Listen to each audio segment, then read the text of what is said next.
Hola, buenos días a todas. Mi nombre es Jimena. Yo soy la enfermera encargada de los programas de promoción y prevención.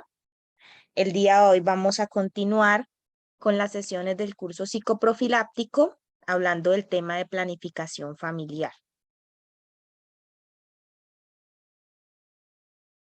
Es importante saber sobre la sexualidad. ¿Qué es la sexualidad? Entonces, partiendo de un enfoque de derechos, la sexualidad es una construcción social y simbólica que se forma a partir de la realidad biológica, psicológica, cultural, histórica de las personas en una sociedad. Involucra aspectos emocionales, comportamentales, cognitivos y comunicativos para un desarrollo en un plano individual como en el social. ¿Qué son los derechos sexuales y reproductivos? Son parte de los derechos humanos y su finalidad es que todas las personas puedan vivir libres de discriminación, riesgos, amenazas, coerción y violencia en el campo de la sexualidad y de la reproducción. Estos derechos sexuales y reproductivos están encaminados a garantizar el ejercicio y desarrollo libre, informado, saludable y satisfactorio de nuestra sexualidad, el disfrute de la misma, el erotismo sin coacción y libre de toda forma de violencia, el explorar y disfrutar una vida sexual placentera sin miedos, vergüenzas, temores, inhibiciones, culpas, creencias infundadas y prejuicios. Quería mostrarles brevemente los derechos sexuales y reproductivos, porque yo sé que muchas personas no los conocen y es importante saber que existen y saber cuáles son. Entonces voy a dar unos ejemplos brevemente. Tenemos derecho a explorar y a disfrutar de una vida sexual placentera.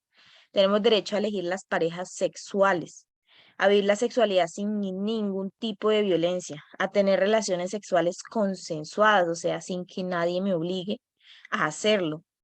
Derecho a decidir libre y autónomamente cuándo y con quién se inicia la vida sexual. Esto es algo que yo enfatizo mucho y les digo mucho en las consultas de planificación familiar, pues en especial a los jóvenes. Al momento que vienen a la consulta, a veces uno de los temas es el miedo a iniciar la vida sexual. Yo siempre les digo que es importante que no nos sintamos presionados por una pareja o presionados por la sociedad para iniciar esto. Es algo personal, es algo que nosotros nos sentimos listos para iniciarlo y para hacerlo, y que lo vamos a hacer de la mejor manera, de la manera más segura, que es a través de la planificación familiar. Esto puede pasar a los 18, a los 30 años, o sea, no hay una edad definida para iniciar nuestra vida sexual. El derecho a decidir sobre la unión con otras personas, si queremos o no casarnos, si queremos establecer una relación o no. El derecho a vivir y expresar libremente la orientación sexual e identidad de género. El derecho a la protección y prevención de infecciones de transmisión sexual o embarazos no deseados. Volvemos nuevamente a las consultas de planificación familiar. El derecho a recibir una información y acceso a los servicios de salud de calidad sobre todas las dimensiones de la sexualidad sin ningún tipo de discriminación. El derecho a fortalecer la autonomía y la autoestima en el ejercicio de la sexualidad. Esos son los derechos reproductivos. Tenemos derecho a tomar decisiones sobre la reproducción sin sufrir discriminación, coerción ni violencia por parte, al menos en este caso, por parte del personal médico de enfermería. Derecho a decidir libremente si se desea o no tener hijos o hijas. Nadie nos puede obligar a nosotros a tener hijos o no. Nosotros decidimos en qué edad lo queremos tener. Vuelvo y les pongo el ejemplo. Si queremos tener nuestros hijos a los 18, a los 20, a los 30 años, a los 40 años, es una decisión propia de la persona. Derecho a decidir sobre el número de hijas o hijos que se desean y el espacio de tiempo entre un embarazo y otro. Es muy importante, digamos que sentarnos y analizar la situación, saber y reconocer si nosotros realmente queremos tener hijos, cuántos queremos tener, si los queremos tener uno seguido de otro o si queremos esperar un poco más de tiempo. Aclarar que estos derechos sexuales y reproductivos, digamos que son individuales, pero cuando uno está con una pareja, siempre es importante contar con la opinión de esa persona y muy importante es esto, que es la opinión, no es la decisión de ellos, es la opinión y nosotros somos los que elegimos. Derecho a decidir sobre el tipo de familia que se quiere formar. Derecho a ejercer la maternidad con un trato equitativo en la familia, espacios de educación y trabajo. Ocurría o todavía pasa que muchas veces las mujeres en la sociedad o en la familia quedan embarazadas y parece como si eso las estuviera inhibiendo de seguir con sus labores o con sus estudios o con su trabajo cuando realmente eso no es verdad. Derecho a una educación integral para la sexualidad a lo largo de la vida. Por ejemplo, el asistir a consultas de planificación familiar en su EPS. Derecho a acceder a métodos de anticoncepción modernos, incluida la anticoncepción de emergencia. Pues ahorita, en este tiempo, hay muchos métodos de planificación familiar. Hay muchas formas de elegirlos. Es importante, digamos que siempre entrar detalladamente a cada uno de los métodos, todas las dudas que se tengan, resolverlas en una consulta o con un profesional de medicina o de enfermería. Derecho al acceso a los servicios integrales de salud y atención médica para garantizar la maternidad segura. Yo les recomiendo que si ustedes quieren quedar embarazadas de nuevo o por primera vez, solicitar una cita de preconcepcional, se llama así la cita, en donde primero pues hacemos unos estudios, preguntamos los antecedentes, hacemos seguimientos, tomamos micronutrientes antes de quedar en embarazo para que de pronto a futuro no vayan a haber complicaciones en ese embarazo. Derecho a acceder a los beneficios de los avances científicos en la salud sexual y reproductiva y derecho a tomar decisiones sobre la reproducción sin sufrir discriminación, coerción ni violencia. Volvemos a enfatizar en este derecho. ¿Por qué?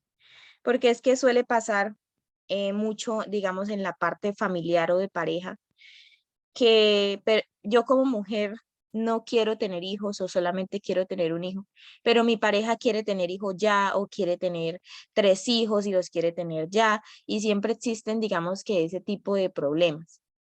Mm, es muy importante que nosotros y nosotras decidamos sobre nuestra sexualidad y sobre lo que queremos hacer, porque es que al final del día nosotras somos las que vamos a tener al bebé con nosotras. Entonces, si no queríamos tener un bebé en este momento, psicológicamente, puede que no físicamente, porque físicamente uno se recupera después del parto, pero emocional y psicológicamente no.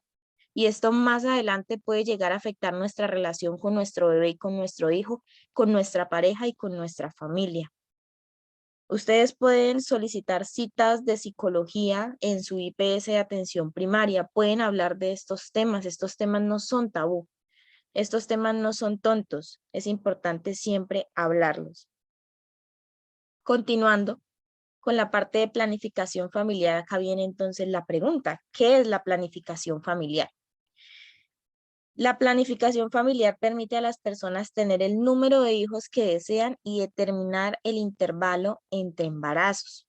Se incluye dentro de estas la educación de la sexualidad, la prevención y tratamiento de las infecciones de transmisión sexual, el asesoramiento antes de la fecundación, durante el embarazo y el parto, así como tratamientos de la infertilidad. Cuando nosotros estamos, digamos, en una EPS, tenemos el derecho de asistir a una consulta de planificación familiar. Esta consulta no es única y exclusivamente para elegir un método para planificar, es para resolver dudas e inquietudes, es para hablar de temas como estos, ¿sí? Para enfatizar de pronto los derechos sexuales y reproductivos, en la autonomía. A veces porque tenemos el deseo de tener un bebé, entonces es una consulta preconcepcional. Las personas creen que van a una cita de planificación familiar porque necesitan un método y esa no es la realidad, es porque necesitan un asesoramiento, una comunicación con la enfermera o con el médico para resolver algunas dudas que tienen. Es importante, vuelvo y les recalco, que sea un miembro del equipo de salud quien los oriente y los asesore, ¿sí? ¿Por qué? Porque pues, o sea, no quiere decir que uno a veces no puede hablar o pedir un consejo a una persona. Puede ser que esa persona esté planificando con un método y uno le pregunte cómo le va, qué se siente, etcétera, etcétera. Pero eso no quiere decir que nos vamos a quedar solo con lo que nos vaya a decir esa persona. Es importante siempre asesorarse en la parte científica. Los métodos de planificación familiar. Los métodos sirven para evitar o para prevenir los embarazos, generalmente pues en las mujeres o las personas que estamos sexualmente activas. Existen diferentes tipos de anticonceptivos en el mundo, los cuales se diferencian con el mecanismo de acción, los principios activos, el tiempo de duración, la vía de administración, formas de uso y eficacia. Se dividen en hormonales y no hormonales. Entre los hormonales pues se encuentran los reversibles e irreversibles, los de barrera, la amenorrea de lactancia y la abstinencia periódica. Quería mostrarles acá un poco de la efectividad de los métodos. Acá en la parte derecha vemos el método anticonceptivo y el porcentaje de embarazos que pueden ocurrir. Entonces vemos que los que están en muy efectivos porque tienen de 0 a 1%, los efectivos de 2 a 9 y los menos efectivos vemos que es de 10 a 30. Entonces, quería que miraran acá en la parte inferior donde dice sin método, imagínense, están en un 85%, o sea, está entre los menos efectivos para que lo tengan muy en cuenta. No quiero enfatizar mucho en los demás métodos de planificación familiar porque, digamos, nos podríamos llegar a extender demasiado en esta sesión. Ustedes, la mayoría, ya conocen algunos métodos que son los inyectables, los anticonceptivos orales, las llamadas pastillas, el dispositivo intrauterino de cobre, los preservativos o condones, que es como lo que siempre vemos por parte de la EPS o de la IPS. Pero quiero resaltar mucho el preservativo del condón masculino y femenino. Para las que no sepan, hay un preservativo que es femenino.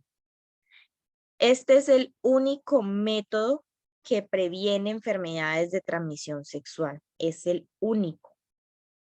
Por eso es muy importante siempre tener la doble protección, estar protegidas con un método hormonal y usar preservativo. Su efectividad para prevenir los embarazos no planeados con un uso correcto o perfecto del 98%. Y este otro que es muy importante que ustedes en muchas ocasiones lo preguntan, que es la esterilización quirúrgica. Está tanto la masculina como la femenina. La masculina, pues el procedimiento como tal lo debe realizar ya un especialista en urología, pero el ordenamiento lo puede hacer la enfermera o el médico general. Principalmente cuando la pareja va a la consulta, porque muchas veces para la parte de la esterilización van en pareja, yo les recomiendo mucho que sea el hombre el que se realice la esterilización. ¿Por qué? Porque el procedimiento dura muy poco y la recuperación igualmente. En cambio, en la mujer, la recuperación es un poco más dolorosa, el procedimiento dura un poco más, aunque no mucho, y pues los días de incapacidad también se ven aumentados.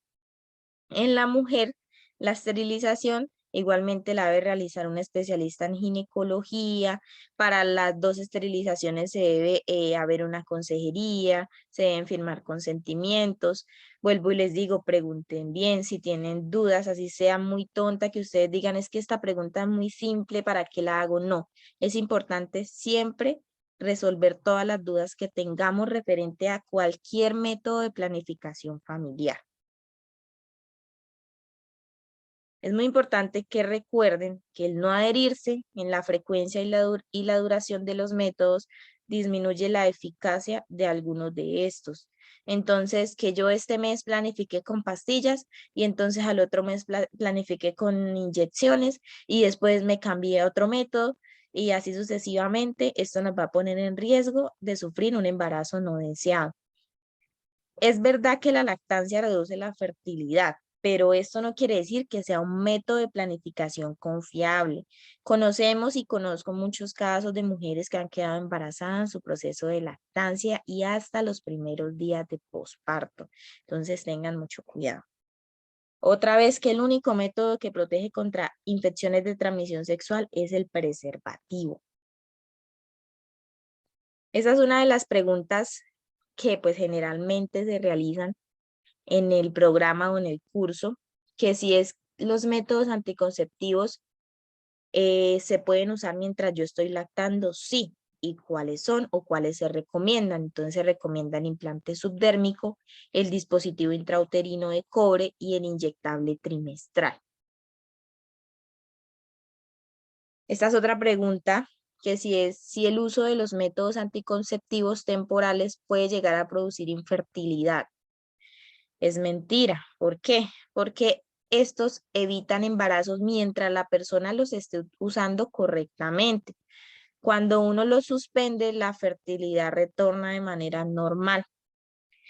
Pero ¿por qué sucede esto? O de pronto en algún momento ustedes han escuchado, no, es que esta señora planificó 10 años con las pastillas y cuando quiso quedar embarazada ya no pudo. Puede pasar y suele pasar que algunas personas usan métodos anticonceptivos y no conocen, digamos, sus posibilidades reproductivas o si llegan a tener alguna alteración a nivel reproductivo. Y preciso, cuando dejan el método y desean quedar en embarazo, se dan cuenta de que tienen dificultades, pero estas no siempre van a estar ligadas a los métodos de planificación familiar. Las alteraciones reproductivas o problemas de fertilidad pueden darse por muchas causas, entre ellas las genéticas, por infecciones de transmisión sexual y por afecciones del aparato reproductor. Es por eso que cuando asistimos a una consulta preconcepcional o de planificación familiar, debemos dar todos los detalles al profesional de salud. A veces decimos, no, pero yo en algún momento tuve una infección de transmisión sexual, pero no lo quiero decir porque me da pena y más adelante el proceso, digamos, de quedar en embarazo no se da. Y preciso es porque usted no le comentó al médico que en algún momento sufrió de esa enfermedad y puede que esa enfermedad ahorita es lo que le esté impidiendo que usted sea una persona fértil. Entonces, por eso no nos guardemos ese tipo de información, vuelvo y le digo, así creamos que es muy simple, que es muy tonta, siempre comentarlo con su médico o con la enfermera. Les recuerdo que hay que asesorarse con personal capacitado, con médicos y enfermeras. Pueden solicitar su cita de planificación familiar en su IPS de atención o también a través de la plataforma de Profamilia. Pueden intentar varios métodos hasta que se sientan satisfechas con uno, pero siempre ir de la mano con personal capacitado. Sí podemos hacerlo, que no, yo planifiqué con el anticonceptivo oral, o sea, con las pastillas, y no me gustaron, entonces me quiero cambiar al inyectable. Lo podemos hacer y se puede hacer, pero siempre ir de la mano con personal y asistir a las consultas de planificación familiar. Hay que resolver todas las dudas e inquietudes que se tengan así parezcan simples. No importa, se supone que nosotros, el personal de salud, estamos para eso, para hablar. Entonces, luego de que ustedes tengan su bebé, es importante que asistan a la cita de posparto con médico general o con enfermería, en donde además de hacer la revisión tanto suya como del bebé, hay que plantear o ir planteando un método de planificación familiar para llegar a evitar un embarazo. De igual forma, si ustedes, por ejemplo, quieren realizarse una esterilización y su parto va a ser por medio de cesárea, digamos unos meses antes pueden solicitarlo a su médico o al ginecólogo. La orden la puede hacer tanto un médico como un ginecólogo y enfermería también la puede hacer. Algo que me ha sucedido y pensé que no me iba a volver a pasar, que les estaban pidiendo a las mujeres un permiso es que de su pareja. Eso que yo sepa, hace muchísimos años que no se usa. No sé si ustedes en algún momento llegaron a escuchar que para mandarse a operar, hacer la esterilización, debía el esposo firmar el consentimiento para que la mujer se pudiera operar. ¿Ustedes pueden creer eso? Para eso existen los derechos sexuales y reproductivos, para que nosotras podamos decidir sobre nuestro cuerpo y sobre nuestra sexualidad.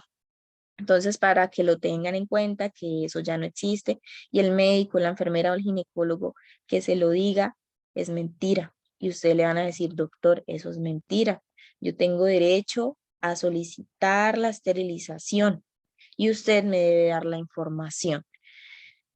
Em, Recuerden que la esterilización quirúrgica es un procedimiento irreversible. Digo que es irreversible porque si ustedes se arrepienten y quieren volver a ser fértiles, es un proceso muy largo y muy costoso, que a algunas personas no se pueden dar el lujo de pagar. Por eso yo siempre les digo en la consulta de planificación familiar, ¿están seguras? Si tienen dudas, no dudas médicas, sino personales o psicológicas, mejor tengan una valoración por psicología y hablen de esos temas internamente. Si ustedes se sienten totalmente seguras de la decisión que están tomando, no hay ningún problema, brindamos la información, hacemos el seguimiento y se realiza el procedimiento. Pero si ustedes tienen, por más que sea una mínima duda en su interior, es mejor que la expresen y la hablen porque este es un procedimiento irreversible. ¿Listo? Mm, Hasta acá pues terminamos la sesión de planificación familiar. Recuerden que ustedes pueden solicitar su cita en la IPS primaria, tanto con enfermería como con médico, para resolver cualquier tipo de inquietud. Igual pueden solicitar sus citas de psicología para hablar sobre estos temas. ¿Listo?